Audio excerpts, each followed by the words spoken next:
Just a couple bad weather fans representing New York, talking all things sports. Man, what could go wrong? We got Alex, who's a fan of the Knicks, and Mike of the Nets. The yin-yang of the tri-state, place your bets on the Yankees, Giants, Mets, or Jets. Yeah, you should listen if they're sparking your interest. If you made a vow to your team, don't break it. Bad weather fans is the relation.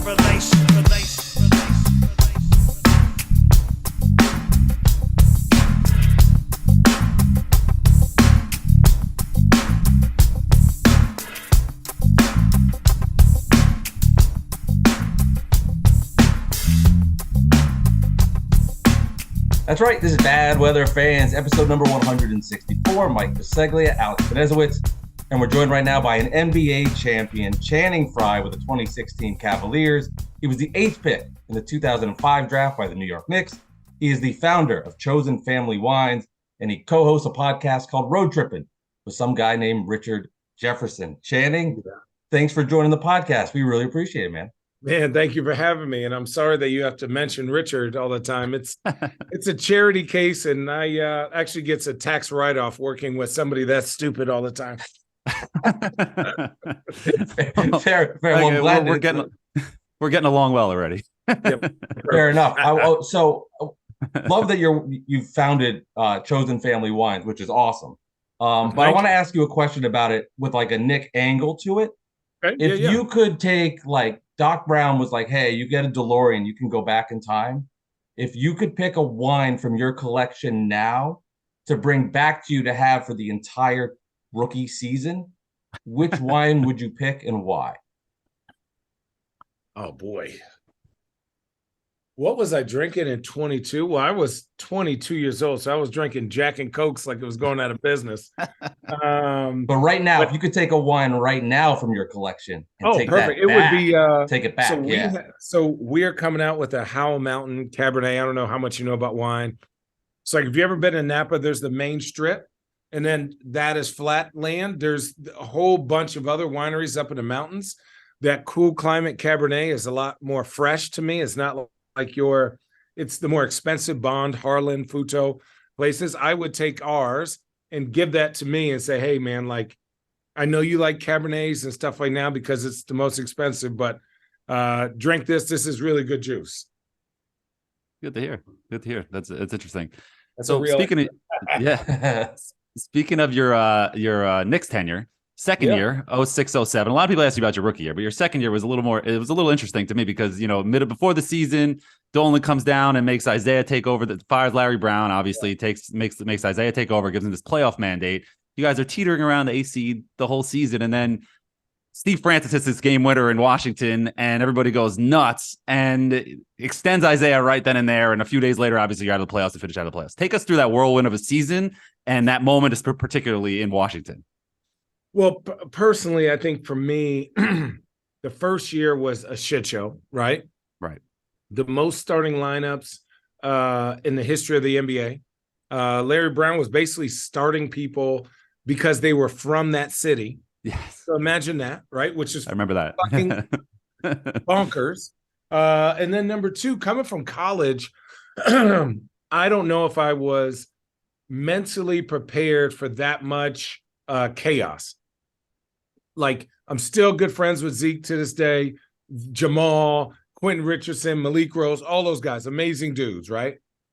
It just, as a group, there was too much of everything, right? And then that next year, I hurt my knee. I rehabbed okay, but didn't really know how hard I would have to work that summer to be what they expected me to be, right? And, when I came back that year, they were like, well, hey, Channing, we're going to work through Eddie Curry. And I think Eddie led the league in turnovers that year. So we had games where it was like nobody can shoot until Eddie Curry touches the ball. Wow. So imagine you're wide open and you would get yelled at if you were throwing him the ball, at times. And then for me personally, they wanted me to be a four-man. When last year I had a lot of success as like a smaller center.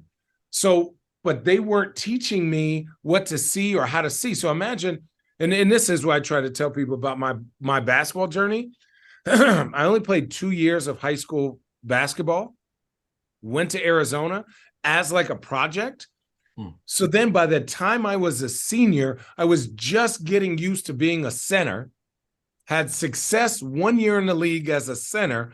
Obviously, I was going to be more of a power forward, but with Eddie, there was no spacing. I couldn't post up in that system, right? And I wasn't really a screen and roll guy. So when they tried to move me to outside, that's learning a whole new position in the NBA when you just learn this, right? So I think that year, David Lee and I were going back and forth of like who was starting, and it fucked with my confidence because they wanted me to do something that I could do, but couldn't teach me what I was supposed to, like what I was being held accountable to.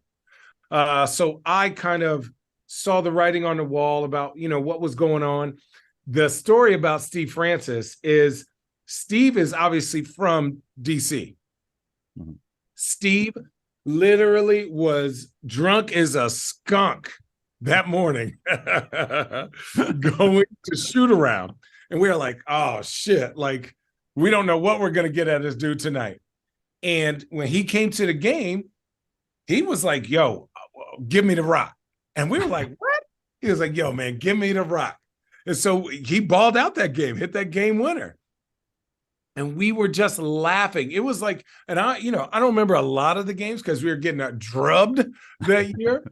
But like, I remember that was like one of the happiest, funniest moments we had because it was like, oh crap, like we could be good, right? We had moments, Jamal hitting that end of the game shot against Denver, or me hitting the end of the game shot against the Pistons, or Nate Robinson, or David Lee. We had moments, we just couldn't put it together because we had we had the highest payroll in the NBA.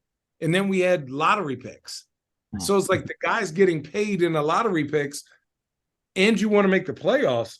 How do you develop Nate, David, and myself and also play like Eddie Curry, Jerome James, Quentin Richardson, Steph, Steve Francis? Like it just went. And then, I got traded for Zach Randolph and it didn't do anything anyway. So. Yeah, that was going to ask you about that. You and David Lee were really close friends, and then he ends up outplaying you sort of because of, he had all the double doubles. Yeah. And then draft night, you get traded for Zach Randolph with Steve Francis. What was that night? Because it's not the Twitter world that we're in now. What was that like? Did you find out during the draft like everyone else, or did you find out before that? How was that moment for you? So I knew it was coming just because I think David was the right fit for where they wanted to go. David was more fluid and versatile and like, confident in where he could fit in around the court.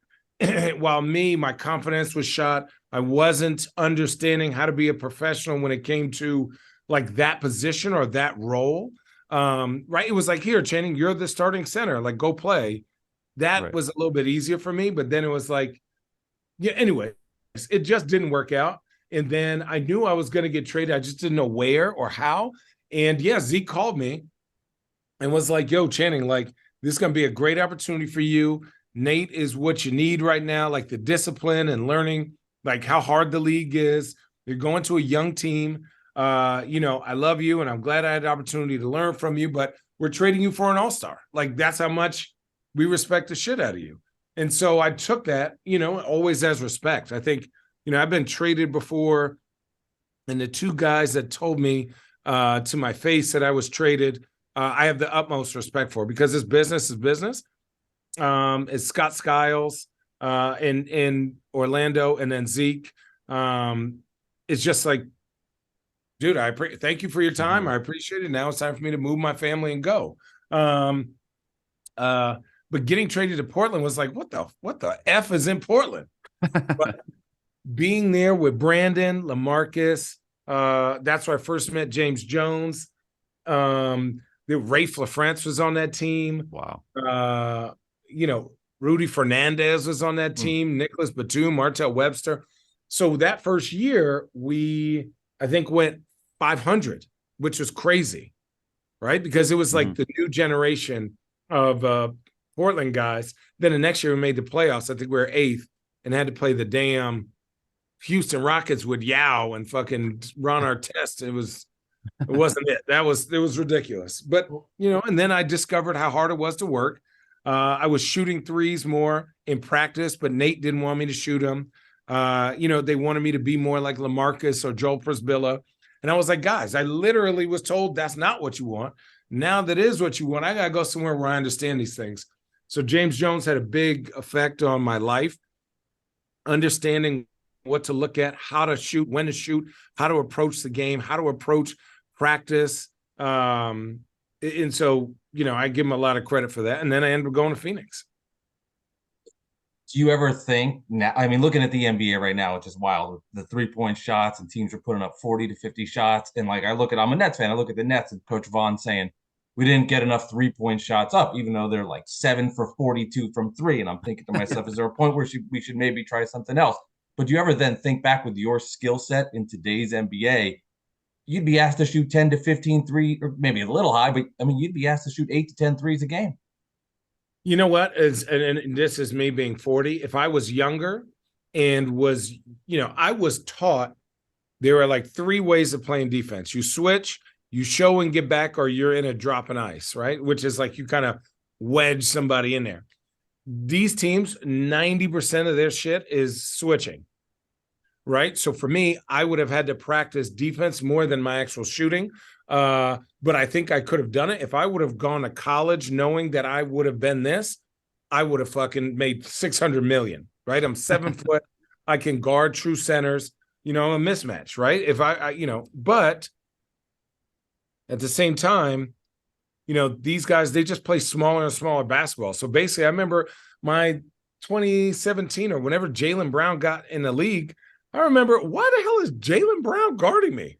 He's like tiny, right? But they were like, well, you got to guard him on the other end. I remember in the NBA Finals, Andre Iguodala, who was like a 2-3 in college, was guarding me in the game. And I was like, well, this sucks, right? Because they double team on the post, and then I can't even go at him because he's just going to stay attached to me. So there are certain things that I could do in this league, and there are certain things that I know that at a certain point I was just a liability out there because that wasn't what I was successful at. I was successful at guarding centers, Dwight Howard, Powell, Bynum, big boys, and then being able to create opportunities for someone rolling down the rim, right? Like Amare or Braun or Tristan or Kevin or Richard, to roll and have that space. So the concept of me, yes, I would kill. But like in reality, can I play defense on Kemba Walker 20 possessions a game? And am I going to get a wide open shot? Because they really don't leave good shooters open like that. That's just reality. No, that makes sense. And speaking of Amare, you were actually in Phoenix the year before he joined the Knicks. And there was a lot of rumors at that time. What was that? Sorry. That hurt. I went to the Western Conference Finals, and we were like, I'm young. Robin Lopez is young. Amare is young. Steve is good to go. Grant Hill, Jason Richardson. Like the team, you could have just added something to that team, and we could have done it again. And it basically blew the fuck out of the team. God, so good. Yeah, and with the Robert Horry, throwing Steve Nash into the boards.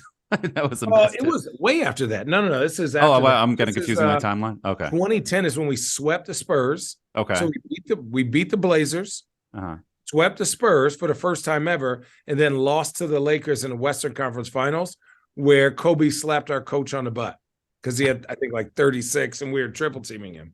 Oh, okay. Yeah. D'Antoni was with the team back then, but then he was with the Knicks. Alvin Gentry. No, before when Nash got hit. Anyway, forget me. Don't worry about what I'm saying. But anyway, with Amare, when he left, there was like a rumor going around at that time in 2010 that some of the Phoenix Suns people and maybe the fans were laughing at the Knicks for giving Amare such a big deal because of his body that he was going to break down soon. Was that true or no? Hell no. Okay. So, and this is just me, and this is my opinion working in the media. Sometimes what gets released to the media is not the truth, but more to make the decision of the team look better, right? So a team, if they don't want to pay a guy a lot, they'll release bad stuff about that guy, right? And so to justify not paying Amare, who had his best year ever, the team's best year ever, to justify the owner's or whoever's opinion of why not to pay this man whatever he wanted to get paid, would get put out there when that's a very quiet conversation to justify your decision. But then all of a sudden, all the decisions after that, do you remember who we got those next few years? No. Hidu Turkoglu, who basically quit on our team, who was a cool cat, He but was just done. didn't want to Yeah. be there. Yeah. Hakeem Warwick. They went and got Josh Childress from Greece, right? They literally rebuilt the whole team. Now, I'm not saying those players aren't NBA players, but if you were to add all those players up, you could have just paid Amare and kept Jason Richardson, and we would have been fine. Mm-hmm. But obviously, as a player, you see I have a visceral reaction to this. But like Amare was I've never seen a player, I can't say I've never seen it. Amare was one of the hardest working fucking humans ever. And you wouldn't assume that when it came to taking care of his body, working out before practice, how hard he played at practice, his attention to detail during the game. He was learning. Remember, he came from high school, was never taught defense, was never taught like catch, swing as the game evolved, and had just started being the best version of himself. So that was sucky for us because we had invested into each other. And I was like, damn, man, like 2 more years with Amare, I would have been in Phoenix 10 years. And then, of course, Steve Nash and his legendary play and MVPs are. So coming from like a Nets fan lens, I think this is interesting. I'm curious as a former player what you would see with this. Like Coach Nash, MVP, Hall of Fame, one of the best point guards to ever do it.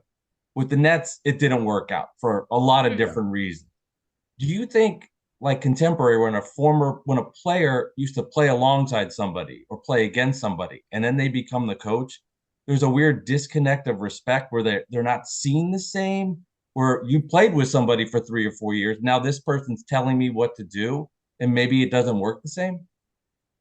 Didn't we win a championship with Ty Lue? You did. So it worked there. Yeah. I can't argue that. Depends. It depends on who's your leader. Right. It depends on what your system is, how you approach the game, and do they buy in? And let's be, and this is just an absolute fact. Kevin Durant, doesn't need really to be coached. He needs to be subbed in and out. What plays does Kevin Durant run? Give him the ball, get the fuck out the way. Right. Okay. So what is Steve going to do? You're not going to see him coach. You're going to see him do X's and O's. But all of a sudden, when you have Kyrie, James Harden, and KD, what are you really coaching? You're coaching the other guys, right? But how do you coach other guys that there's pressure to win now? Oh, and then guess what? The guys that are your leaders are singular players that just need to be like, James Harden's won an MVP, KD's won an MVP, Kyrie's won a championship. Like all these guys are give the ball, get out the way, right? You coach teams like Oklahoma City or Boston or Orlando. Those are the teams you coach. You either have the voice in the locker room or you don't. And I don't know who really no coach was going to have the locker room in that situation. No coach. You could have brought in Phil Jackson. And they would have been like, I'm not running a triangle because why would I run there when I can get the ball here and score? They're just that good. Yeah. They're just that good. Do you think it was more of the Nets organization that kind of took the legs out from under Nash, or do you think it was the players, or what do you think from your outsider's perspective? Sometimes it doesn't work, and I think that's as a first year coach, that's a hell of a job. So like, think about it. The first year, James is hurt most of the year. Second year, I think Kyrie and KD don't even really play. Right? Third year, if I could be wrong, now correct me. Mike's was the COVID year where Kyrie didn't play at all. Right. So like, what are you judging him on? And then you're like, well, look at the plays he runs out of bounds. Do you know if they're running the play out of bounds? Well, I mean, it just the unreal expectations of a first year coach dealing with 3 elite ball handlers who don't really move around. What system was James Harden running in Houston? Give him the ball, get the fuck out the way. Yeah. What we running in Cleveland? Give Kyrie the ball, get the fuck out the way. So like, to me, and Steve's my guy, and did he make some coaching errors? Absolutely. I watched the game last night. I see many coaching errors all across the board, but that happens. But the criticism obviously comes from Brooklyn. Number two, the expectation that you're going to get these guys to magically have this chemistry from where? You can't practice them because they're hurt, and then they don't play because they're hurt. And then, or this guy's not playing, or that guy's not playing. And then KD, what are you going to do? You can't take him out the game. He's not tired. He's a hooper. But I know. And that's in the scary stat, which I just read, was that Mikal Bridges, Cam Johnson, and Spencer Dinwiddie have played more combined minutes than the big three that the Nets had. I had to read that, and I was like, I think that just says everything that you need to know about, one, the era, that's the amount of games they played when they were on the team together for 2.5 years, and guys that have been together post All-Star break have played more games. I was like, that stat really just like slapped me in the face. Can I tell you this? And you can prove me wrong, and I know I'm right, but prove me wrong. I want you to. Teams that have culture, then all of a sudden just want to buy a championship, never works. Never works. You have to have your culture and add a piece and a piece. Now I'm going to talk about your Knicks because this is how I'm going to transition. Okay. The Knicks had culture. They said Tom Thibodeau is our guy, for better or for worse. That is a culture we like. That's what we have. You have RJ Barrett. You have Mitchell. You have a bunch of these other guys that have grown up in this culture, Julius Randle, that are buying into the culture. Do you know what New York does? They make the right move and they add. What do they add? A leader, Jalen Brunson. They say this is what we need. We're willing to pay for that. You know what else they add that is going to help them get better? Josh Hart. That makes everyone else better. If you ever watch Josh Hart, and this is my guy too, he makes the forward pass. Why does he do that? To speed the game up for them. Because Jalen and Julius are very catch it. They like to finger fuck the basketball. They like to hold it, do this, and work on their moves. But it makes everyone on offense stand up. So what Josh does, he's your second point guard, basically. He catches it. He'll swing it up for RJ to go left and shoot them layups.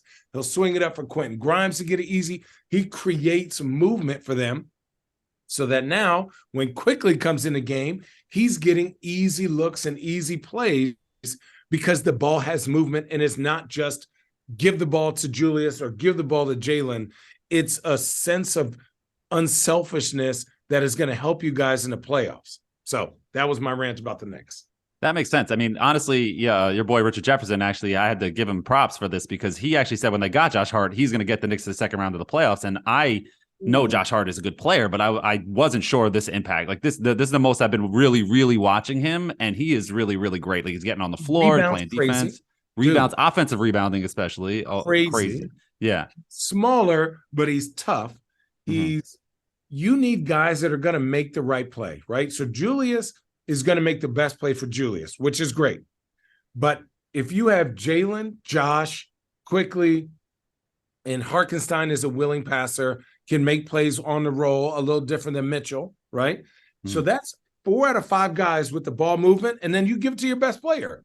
Go get a bucket, right? And I love that for the Knicks. I think the Knicks, to be honest, need to get – I think you need to upgrade the 3 position to me. And I like RJ Barrett. I like the idea of him. But I think the Knicks, if you guys had Jaylen Brown, now what are you? Are you second in the East? Like, think about that. Yeah. That's crazy, right? Defensively, you're better. Now, he's a wild player, right? Think about if you guys have let's say you get Zach LaVine. Okay. Yeah. Let's say you get. So you're going to say Donovan Mitchell that they should have gotten him.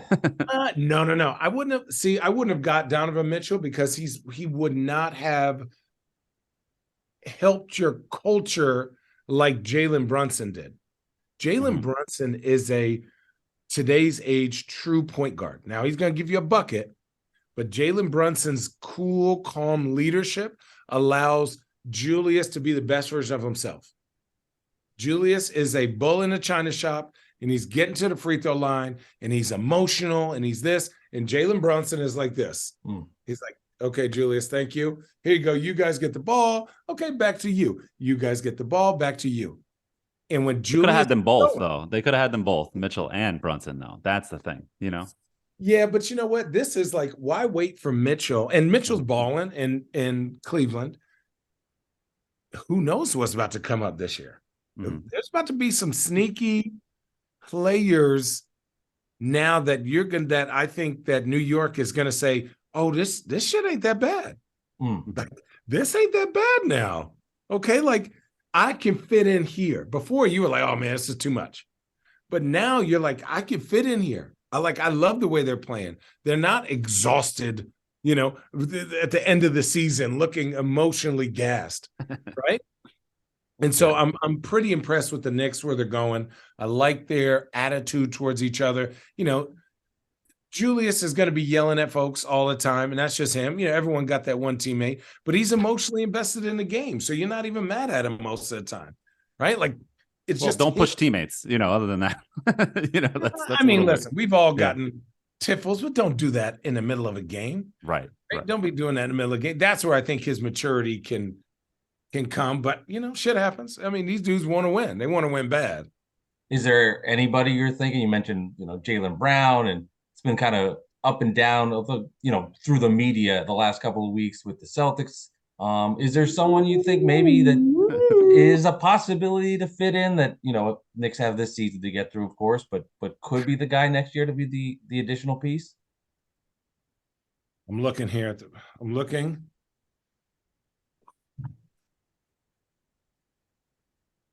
Channing is looking at his phone. He's no, I'm looking at the standings. Okay. Just trying to narrate. Here's a question for you guys. Yes. If you guys had an opportunity to trade Jalen Brunson for Damian Lillard, even though he's older, would you do it? At that age and that money, I don't know, man. I don't know. That's a question. I'm just asking. That's tough. That's tough. Yeah. Not a Knicks fan, but I would say no based on just money, age. Now, if you're adding Dame plus, it's a different conversation. But right. The straight swap, I think, as wild as it is to say that out loud, I think you got Brunson for all those years. So let's say Indiana wants to move Buddy Hield. That's a good fit for the Knicks. He is.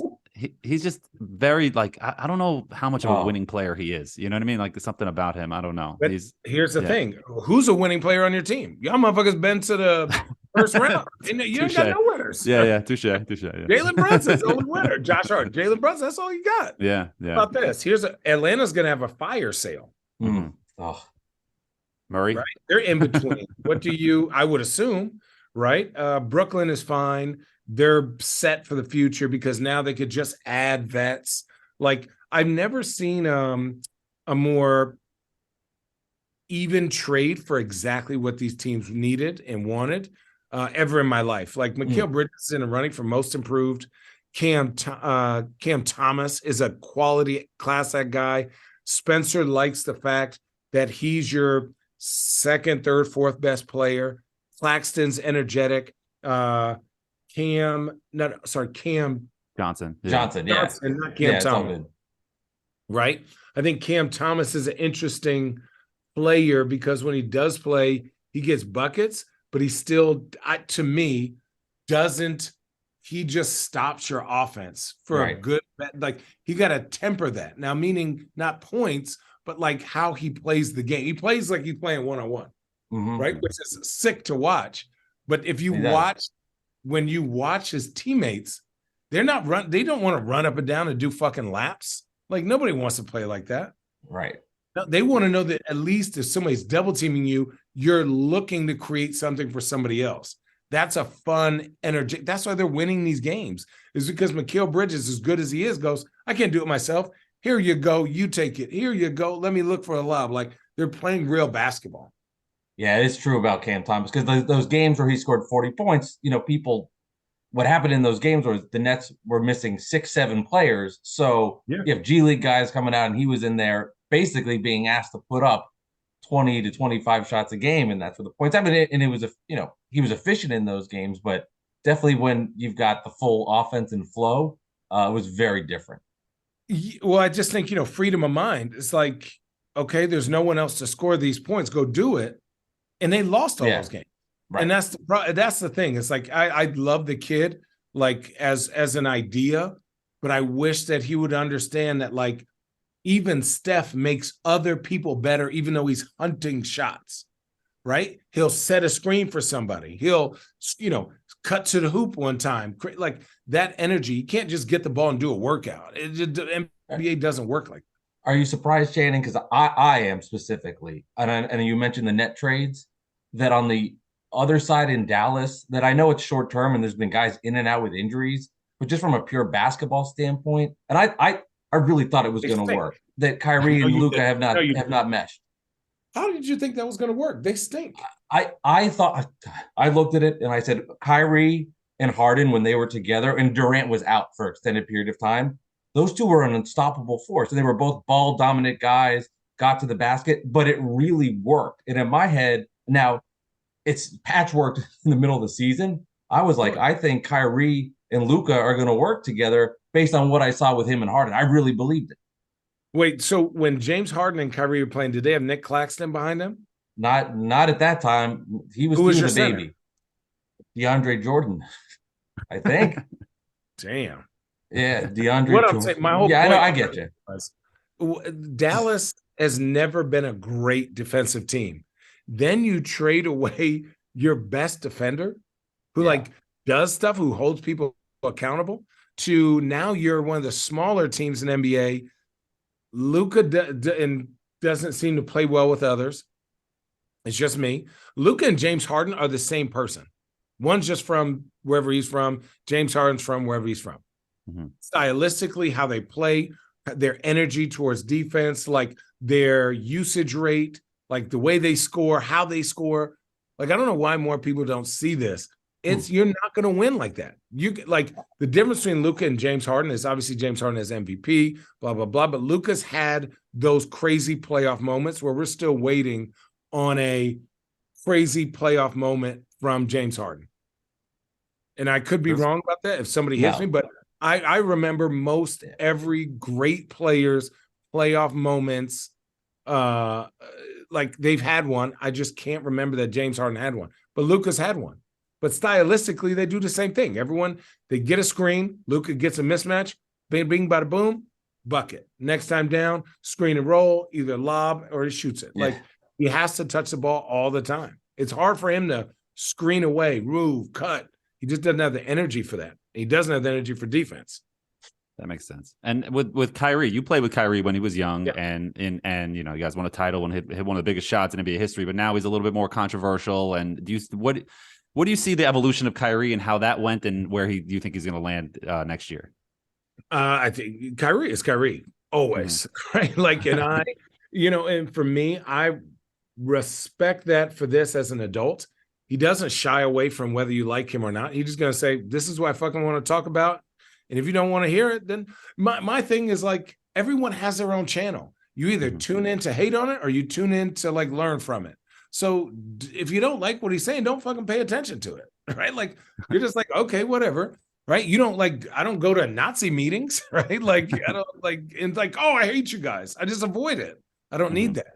And sorry if that was like too harsh, but anyways. No, it's cool. Like for me, Kyrie is a really smart, cerebral basketball player. As a teammate, he's pretty amazing. Obviously, as a younger kid, he was going through his figuring out who he was. I think Kyrie needs to be surrounded by vets who can operate outside of him, right? And have their own thing. Because again, it's hard for all-stars, players of that caliber, to say, other than Steph and Clay, which make them different, to go, man, give me the ball, get the hell out the way. Like, this dude can't guard me.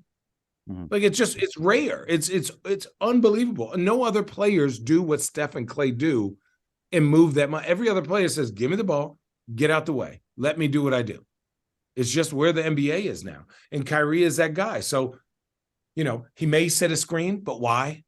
It's not like this guy's guarding him can guard him, or that guy can guard him. He's going to get to wherever he wants on the court. It's a matter of the movement and continuity within your team. You can't have guys standing up and Luka takes a turn and Kyrie takes a turn and they're just running up and down doing lines. No, it's not fun.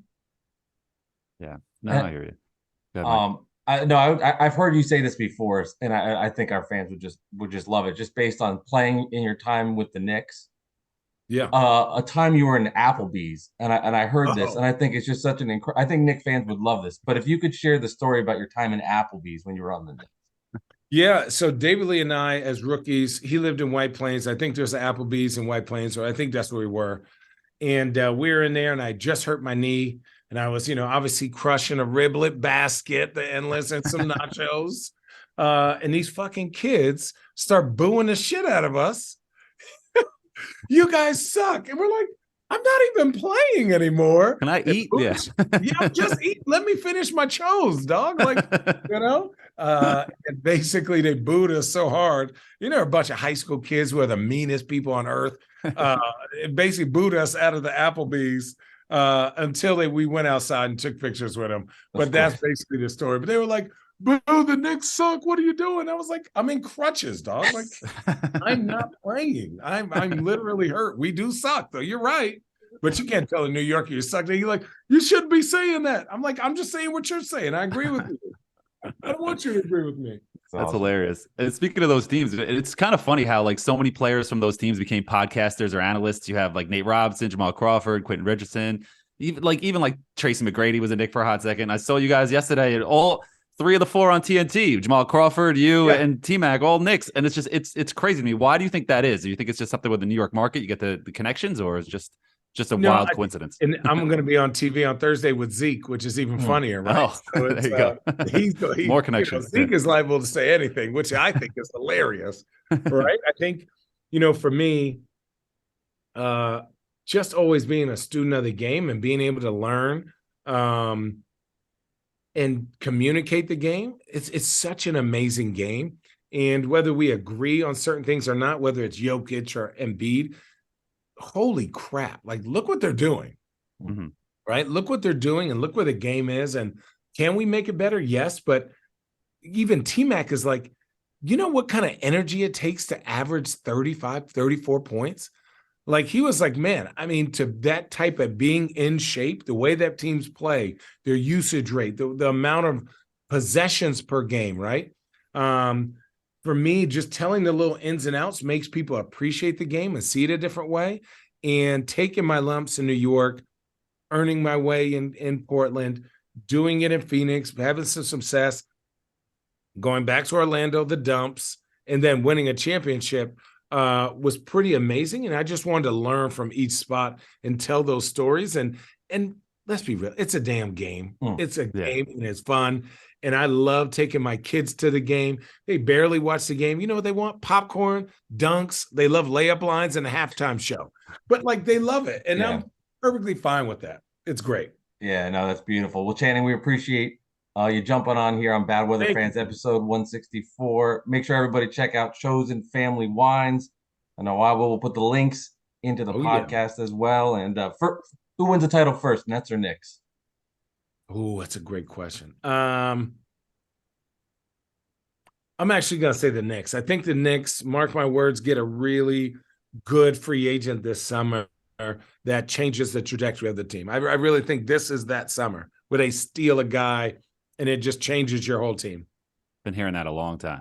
Yeah, only Knicks players and Knicks people said that, but I'm actually in media. You're actually saying it. Yeah. The whole attitude towards the Knicks is different. Yeah. And who was your most annoying teammate and why was it Richard Jefferson? Dude, because he sucks. And I've known him since I was 14 and he's bald as shit and he has hair jealousy. But no, it's funny. It was like when I got drafted to the Knicks, they threw a party at his apartment in New York. And there were like Nets players in there. And I was like, oh, this is awkward. Did I get drafted to the Nets or the Knicks, motherfucker? Right. Why is Kenyon Martin and Kerry Kittles here? This doesn't make sense. Oh, Keith Van Horn. And Jason Another Nick. Collins. And Cliff Robinson. Uncle Cliff. All right, Channing, we appreciate your time, man. Thank you. Thank you, guys.